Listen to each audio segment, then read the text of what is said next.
Today, we will learn all about slow motion. How many frames per second should you record for it to come out better? We'll experiment with several cameras, and we will check out the differences between them. You're about to learn everything about slow motion, so keep watching.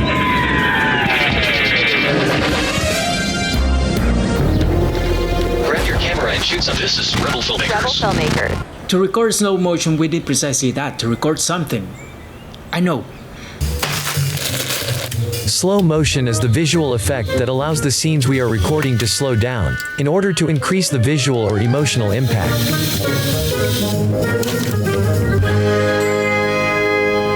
In order to make slow motion, good slow motion, we must first change the frames per second at which we record the video. Typically, this style is achieved when each frame of a movie is captured at a speed much faster than it will be played back. So when it is played back at normal speed, time appears to move more slowly. When you record at higher frames per second, you have much more information in each frame, and that's why slow motion comes out much smoother. For instance, when you record 24 frames per second, there will be 24 photos for every second of the video.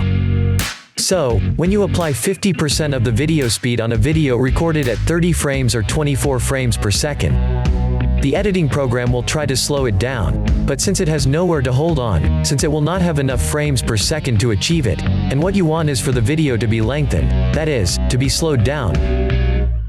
To achieve this, what it does is it doubles the frames. And that's how it creates the slow motion artificially. But then, it won't be as precise as when you can record it with more frames per second. For example at 60 frames per second, which then you have twice the information. Every second instead of 30 you have 60 stills per second. And in this way, the program has many more details of each second.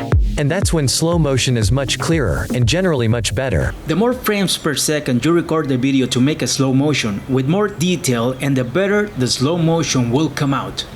What we're going to do now, is we're going to record at different frames per second, with different cameras, so you can see the difference between them. First, we are going to record with this camera that is going to be recording at 30 frames per second. We are also going to record with the GoPro, that will be recording at 120 frames per second, and with a DSLR that will be recording at 60 frames per second, and finally the iPhone that is going to be recording at 240 frames per second. So okay, let's do it.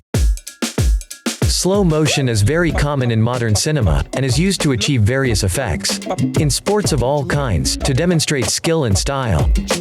Also, to recover a key moment in an athletic game. Or in natural phenomena, such as a drop of water hitting a toy. To emphasize all those details that we could not notice in real time. If you want to see how the different frames per second looks in slow motion, I'll show you in a second, so keep watching, and please click the like button now. But first, what other uses does slow motion have? Slow motion can also be used for artistic effects. For example, it is used a lot in action scenes. Because slow motion makes these fast actions look dangerous and dramatic. Since the audience has more opportunity to appreciate what is happening. It also serves to highlight cinematic moments and add another level of emotional importance to the scene. For example, when used to focus on a character's emotional reaction to another person, a place or event, the moment becomes more meaningful. You can also create suspense. You can even use it in B-roll scenes to make anything look epic.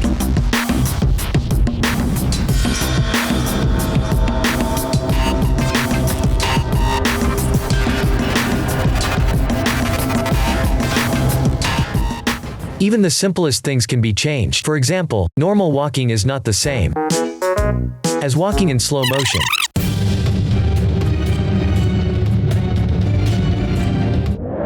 You can give a more dramatic style to any scene if you use slow motion. It's really a great tool. And now it's time to see a collage of all the slow motion images we shot, so you can see the comparison between frames per second. So run the video.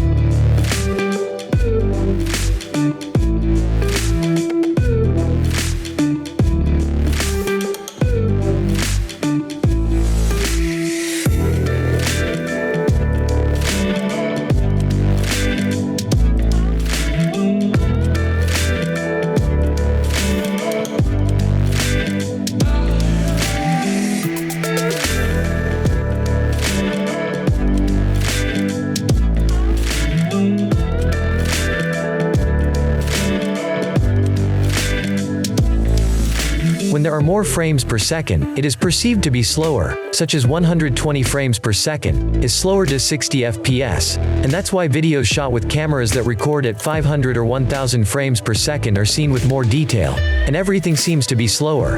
And that's how they do it, they have more frames per second. So when it comes to slow motion, the more frames per second, the better and clearer, and with more detail your slow motion is going to be.